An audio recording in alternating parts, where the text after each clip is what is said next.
There was a place that existed that set the wheels in motion for virtually every video game trope we know and love today. That place was called the 90s, and it happened in a thing that we call the past.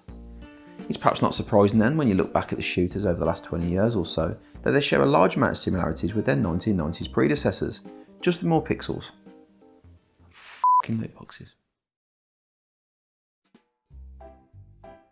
Long before the invention of the computer, people enjoyed shooting and wars and shooting in wars, so it's perhaps no surprise then that by the early 1990s many video games contained either guns, wars, guns in wars, or even hedgehogs performing terrible acts of graphic violence.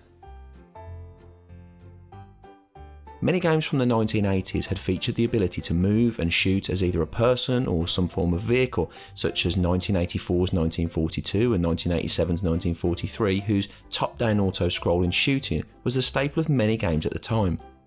1987 also saw the first in the Contra series and was seen by many as a landmark title in that it enabled simultaneous multiplayer in the arcade, and then a year later it made its way into people's homes with box art from legendary artist Bob Wakelin that doesn't feature Arnold Schwarzenegger, or a chest burster from Alien.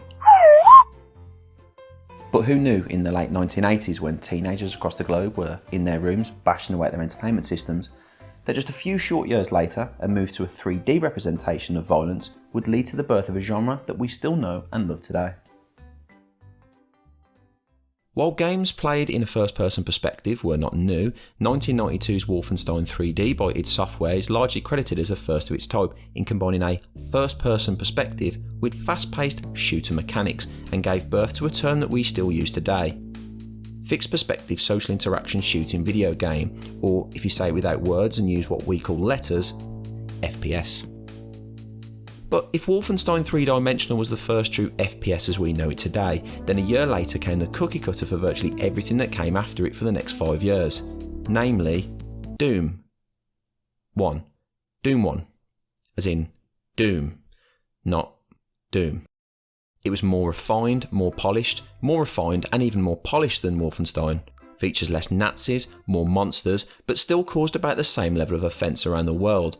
And that was largely thanks to its unique shareware distribution model. The game made its way from university dorm rooms to business computers alike, from the USA right round to other bits of the USA really, and some other places too.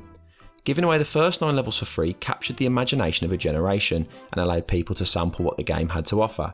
That's in case the box artwork made you confuse it for Super Happy Rainbow Unicorn Platformer 3. Doom set the bar for what an FPS could be. Fast-paced, even unlimited hardware, and levels that flowed from one kill box into the next, with lots of secrets, just like a Hollywood casting director's office. As with anything successful comes the inevitable rush to emulate its achievements, and while perhaps unfair to some of the games released in the mid-90s, many games tried to borrow and copy elements from Doom, breeding the term Doom Clone, which stood for Doom Clone. Some games were already in development at the time of Doom's release, but titles such as Doom with Magic, Heretic, Doom with Pitchforks, Blood, and Doom with a movie license, Alien Trilogy, showed that the formula was sound and there were dollars, or your local currency of choice, to be made. Further refinement to the genre came when verticality started to become possible through hardware acceleration and keyboard and mouse control on the PC. While titles had offered both 3D environments and free look abilities before, 1996's Quake brought the idea of a keyboard and mouse combined control scheme to a mass audience. A mouse, or mice, or hand-controlled pointy-at-things device was used to look around the world and shoot, while the typewriter section of your computer was used to walk around and jump. Quake had certainly popularised the WASD control layout for the walkie part, with competitive multiplayers playing with it. However, just a few short years later, a video game would be released that would offer it as its default, and like Doom had done just some 75 years earlier, would change the FPS landscape for literally some amount of time to come. Good morning and welcome to the Black Mesa Transit System. This automated train is provided for the security and convenience of the Black Mesa Research Facility personnel. Half-Life, as it was known, because that's what it was called, was released just before 1999 arrived, and so therefore was released in 1998. Most FPS games of the mid-1990s were a series of connected rooms with enemies inside, held together by pre- or post-level text or visuals explaining what was supposed to be happening. Half-Life differed, and while not the first, is perhaps the best early example of a story taking place truly inside the game world.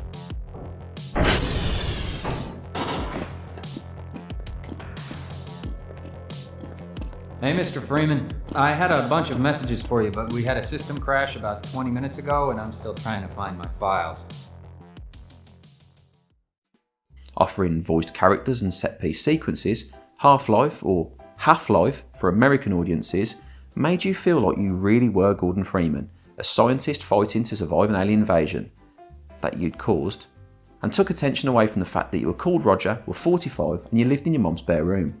Online multiplayer was a component of Half-Life, and the mod scene for the game continues to this day, so it's maybe no surprise that one set of computer files combined both mods and the competitive multiplayer aspects into one single thing, and took the name Counter-Strike.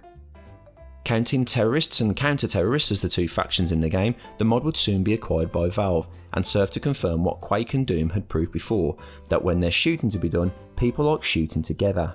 Only now the internet could support ambitions of both modders and developers alike, with super fast speeds of 56 kilobytes a second allowing for play with people from literally all over some places. While most of the shooting in the late 1990s was done on PC, and some high schools, consoles were trying to bring something to the party too.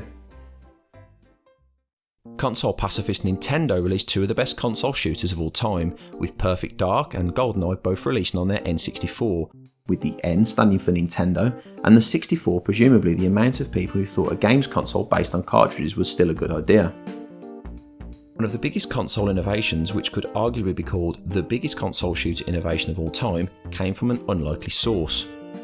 The creation of a control scheme that would sit alongside WASD as the standard for everything that came after it finally arrived in 2000 with Alien Resurrection, a game that was in development hell for that long they forgot to release it until 3 years after the movie it was based on. The dual analog control sticks were used to control the player, with the left stick allowing for movement forwards and backwards and strafing left and right, while the right stick would allow a free look to mirror the control of a PC mouse. This is basically the same control scheme that you still use on every shooter today, with developers only now torn as to what button to map the microtransactions to.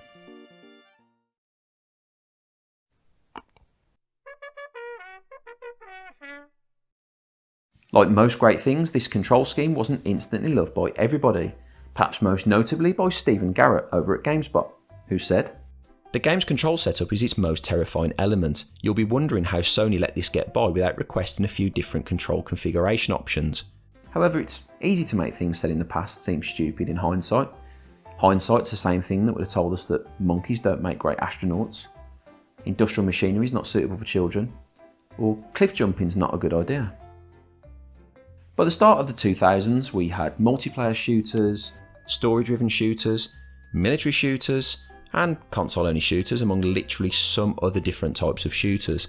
The 2000s introduced some of the most successful FPS franchises of all time, and saw the return of some classics that pushed the genre forward with innovation. But it was the 1990s that largely shaped the FPS genre that we know and love today, forging the way for hundreds of future titles. Small development teams, limited budgets, and a healthy dose of people being passionate about what they did, very much like the indie scene of today. And it was all done without paywalls, microtransactions, and f***ing loot boxes.